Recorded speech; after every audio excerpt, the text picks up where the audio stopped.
Up next is Henry Colburn. Henry Colburn earned his PhD from the University of Michigan in 2014. He is currently adjunct faculty at New York University, Hofstra University, and the Cooper Union for the Advancement of Science and Art. He also serves as a research associate of the Kelsey Museum of Archaeology at the University of Michigan. He is the author of the seminal work, The Archaeology of Empire in Achaemenid Egypt, published in 2020, and of which many of us here at UCLA, especially the Persian students who are Egypt-facing in their research, use frequently and are very great admirers of. He is also the co-author of the forthcoming work, In Search of Cultural Identities in Western and Central Asia, a festschrift in honor of Prudence Oliver Harper. Today he will speak on how not to find Persians in Egypt. Please join me in welcoming Dr. Henry Colburn.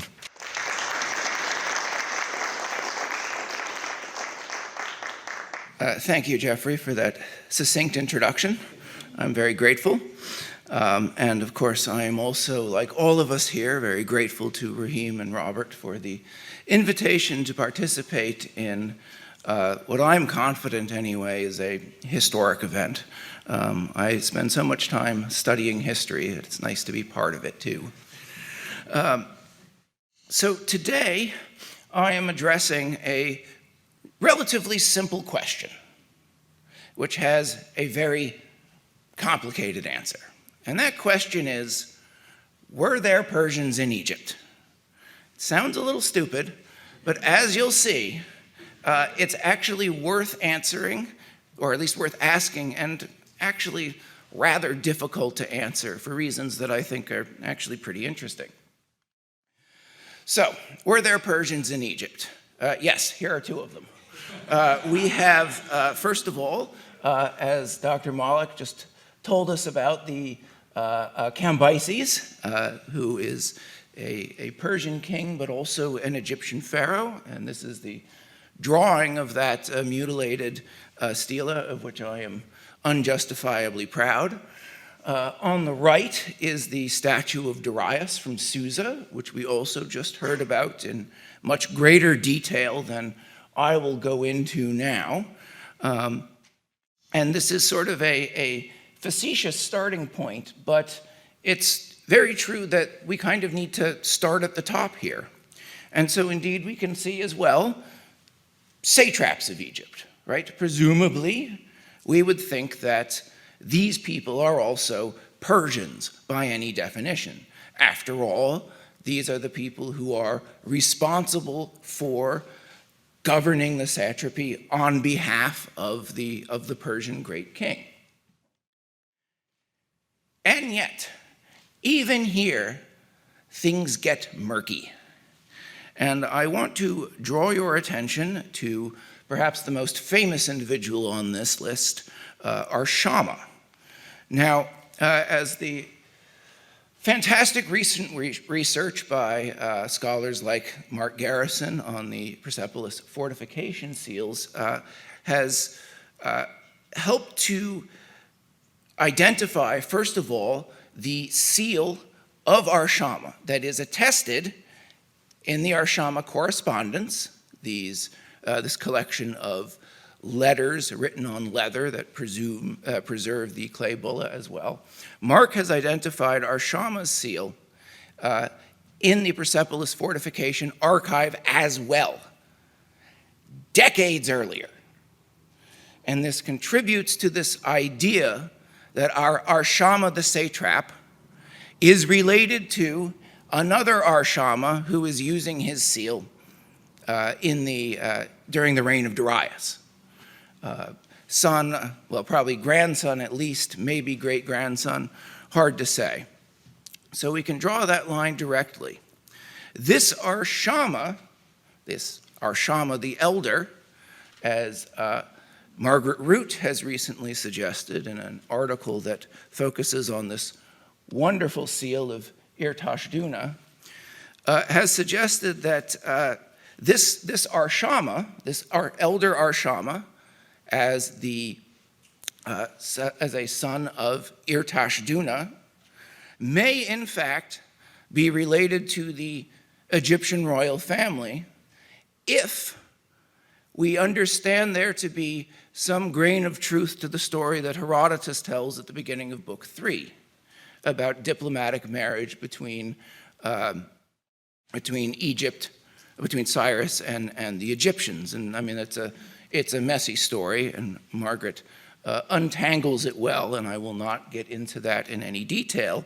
But one of the points that she makes is that Irtash-Duna's seal, which we see here as attested in the fortification archive, has some strikingly Egyptianizing features.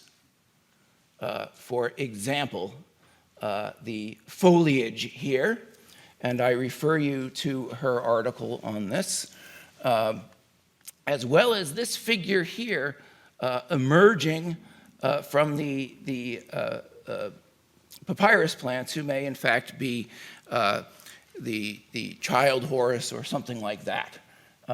I, again, refer you to Margaret's discussion because she understands this better than I do.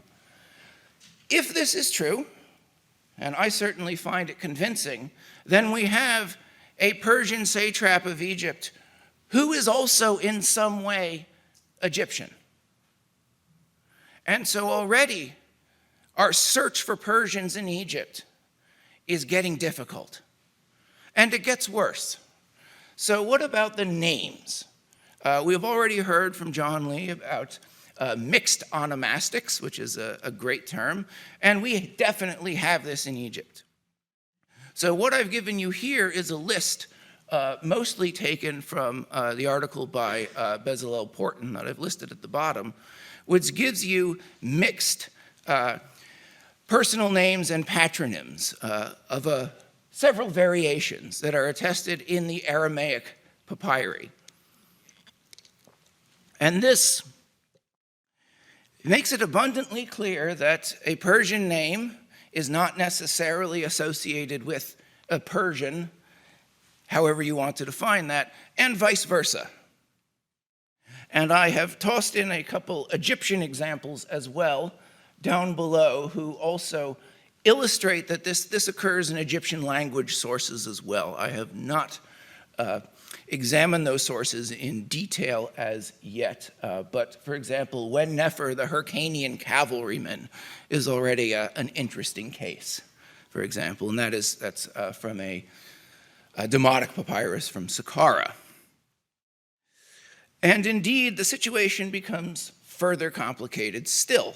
And my next example is one of the Wadi Hammamat graffiti, which actually, in light of Charles's talk, is very interesting. That we have here a figure who actually has two names: Ariarata, who is called Jeho. That is, has a Persian name and an Egyptian name. Now, there is a great deal of greater detail we can get into here. Those of you who know these inscriptions will know that the title Saris actually shows up in some of them. So I think there's going to be a long conversation later. And actually, I wonder too, given that we have an inscription, the implication is that the inscription is composed by the Persian Ariarata, which also, I think, speaks to the question of education. Because I'm sure many of you can appreciate that learning Egyptian is difficult. So difficult that I never attempted it. So names are out. Okay, what else do we have? Let's see. Seals.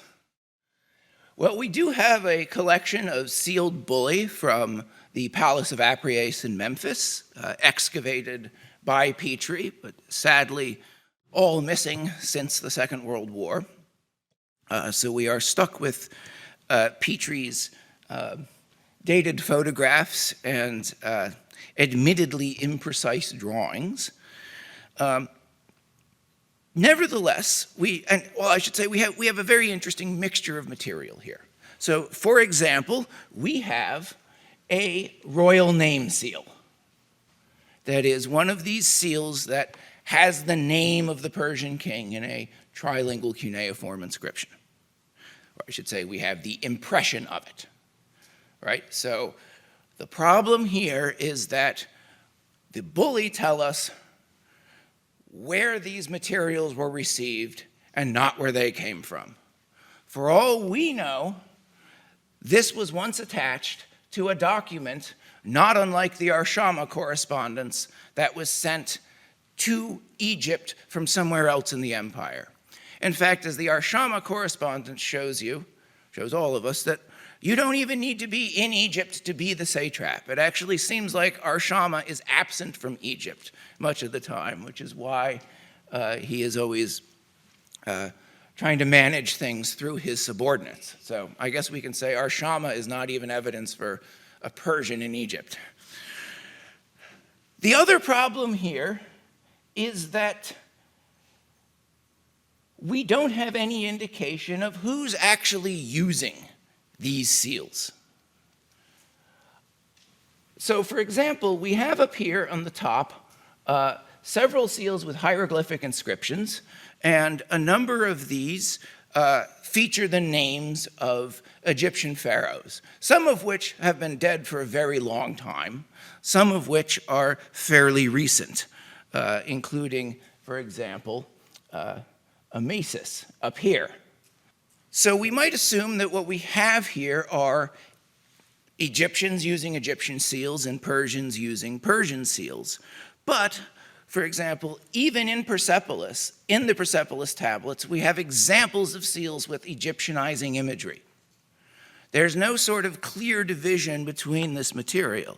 And in fact, the impression I just showed you, this is not a conventional depiction of a hieroglyphic. It's actually much more modeled. The fox skins actually resemble how foxes are depicted in other seals from the fortification archive. And so there we have a seal that seems to have an Egyptian hieroglyphic which has been transformed into or rendered in a manner that's familiar from Persian glyptic. So, and I should add as well, down near the bottom, we have impressions of seals whose iconography eludes me altogether, which I cannot easily fit into any glyptic tradition. And this, again, just further supports this idea that we can't use these for specific evidence for Persians in Egypt. And it's messy, too, with the Elephantini bullae, of which very few have ever even been acknowledged in print. There are actually plenty of them, or at least there once were. These are the only ones that show up in the Brooklyn Museum publication. But already we see here a type of seal which, first of all, the imagery is certainly familiar from Persepolis. In fact, it's may be a adaptation or inspired by Assyrian glyptic. It's hard to say from just a line drawing. And what's interesting here is that we can say for certain that this seal itself was in Egypt and was physically used down at Elephantini, because it's used to seal a document recording a transfer of property within a household. Actually, it's a man transferring part of his house to his daughter in Elephantini. So we have a guy using a Persianish seal at Elephantini. Is he a Persian? Well, his name suggests that he is not, but of course, we've already seen names are a problem. Are you frustrated yet? Well, if not, keep watching.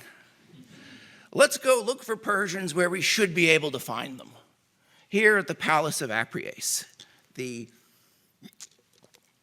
site of the satrapal office, the headquarters of Persian Egypt.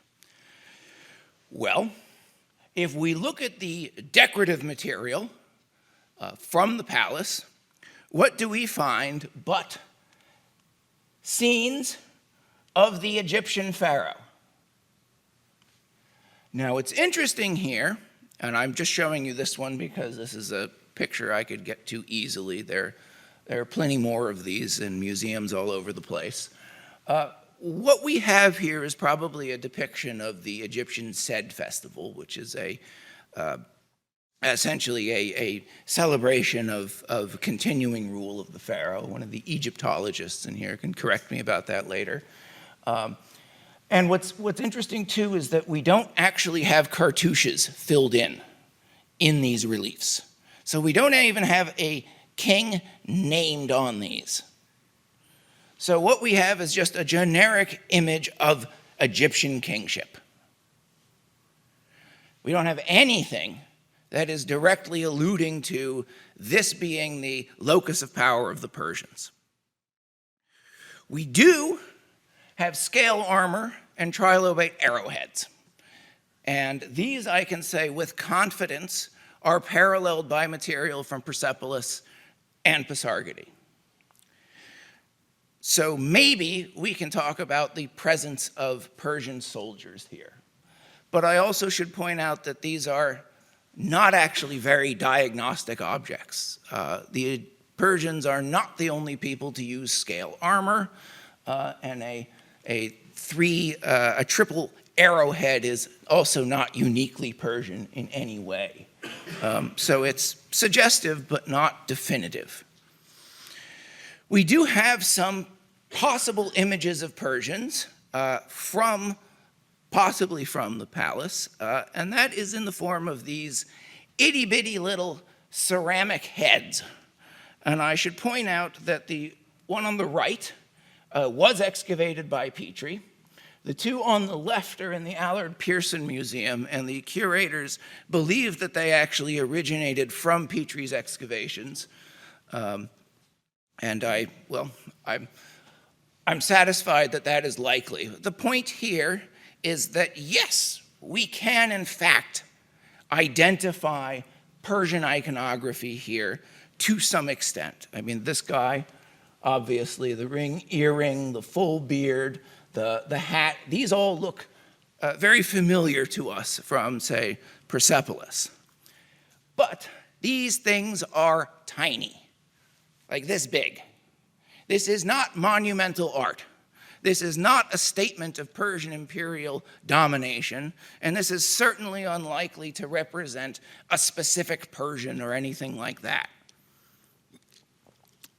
We have a few more oddities that fit into this category that don't even have archaeological provenance. On the left, we have this grey-whack head from a statuette, so also pretty small. This is in Strasbourg. And on the right, this plaque from the Brooklyn Museum. I am reasonably confident, based on the material, that these objects were both made in Egypt. But whether they were made in the 5th century BC or the 19th century AD, I do not know. And I will not hang any significant arguments upon them.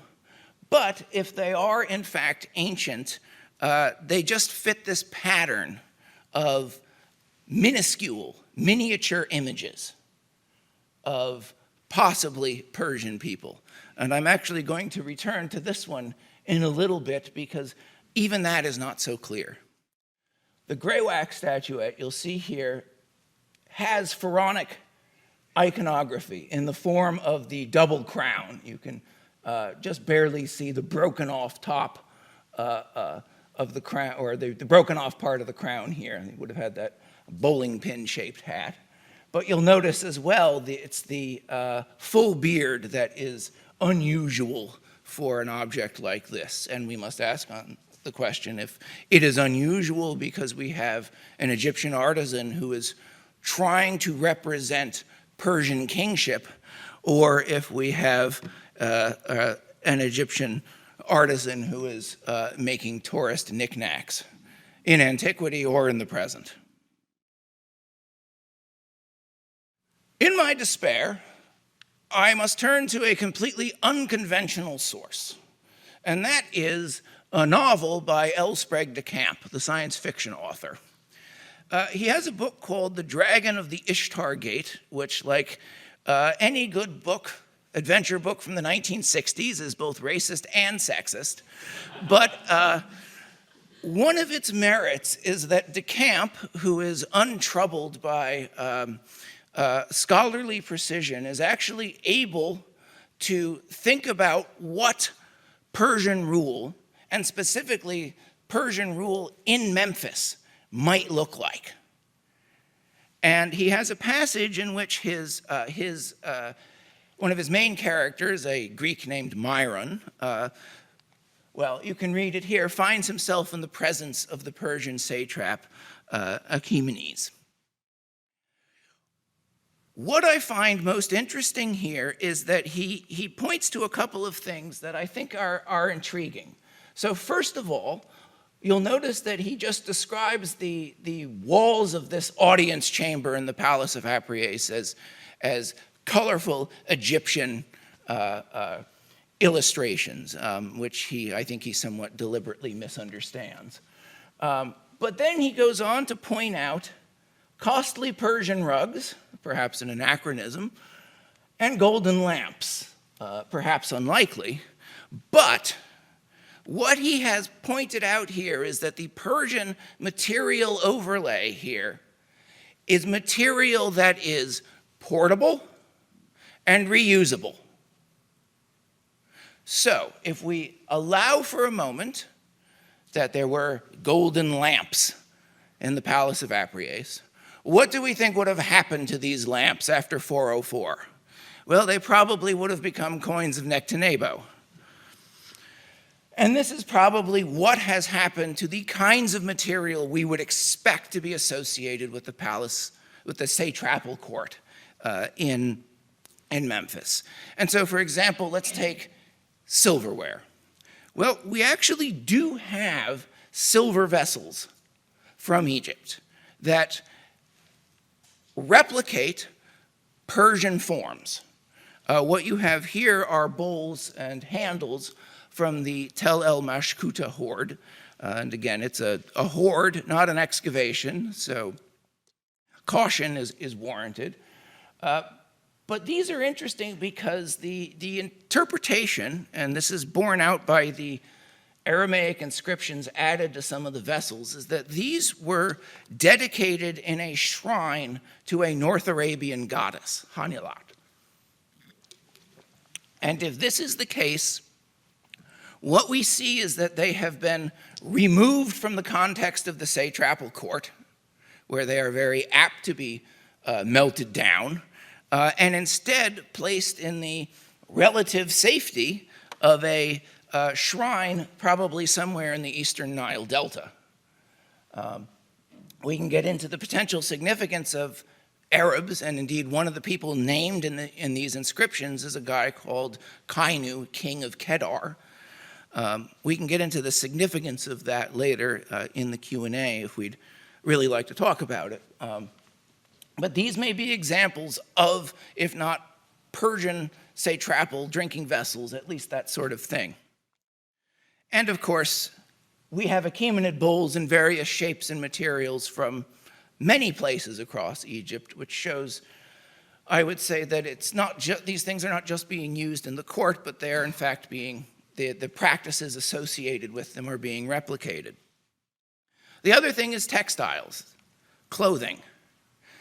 If we think of these objects as perhaps, well, standing in for actual Persians, who may have in fact been dressed like Persians as we recognize them on in the reliefs from Persepolis. So, for example, this very odd plaque of a woman from Brooklyn, her garment is actually mirrored by, for example, this ivory figurine from Susa, which you'll see some of these similar sorts of folds, as well as the belt, for example. So it may not be unreasonable to think of her as depicting some element of Persian clothing. But of course, she is also recognizably Egyptian in that there are elements of the posture that are attested, certainly in earlier aspects of Egyptian art. And actually the necklace here is also interestingly suggestive. And of course, we have the more famous examples of Ptah-hotep and Udjahorresnet, whom I will not dwell on because I know that I'm running out of time. But as I have argued elsewhere, these guys have made choices about how they are depicted on their naophorous statues, which seem to reflect an interest in Achaemenid, say, forms of dress. So for example, Ptah-hotep's unusual combination of a sleeved garment and long kilt may in fact be an attempt to mimic or replicate an Achaemenid court robe, such as we see depicted here and here. Likewise, we have his torque with the ibex heads, which is a well-known feature of Achaemenid art. Same with Udjahorresnet, the lion-headed bracelet. And what I think we have here are Egyptians who are assuming Persian identities to some extent. And yet, naophorous statues do not translate. These objects serve a specific Egyptian religious purpose. And these garments are Egyptian garments, which are being chosen because of their resemblance to Persian garments. So the problem here, why can't we find Persians in Egypt? Well, I think it's because Persian imperialism is completely embedded in Egyptian cultural institutions, conceptually, but also physically, inside the Palace of Apries, for example. And as we get from Elsbreg to Camp, this idea that a lot of that material, because it is embedded like that, the material that would point out the Persians to us is actually long gone. Likewise, these markers of Persian identity, names, garments, articles of jewelry, these are available to everyone to some extent. People can use these, and what these are aspirational identities. They may not actually reflect how these people were treated in life, but it's something that they at least want for themselves.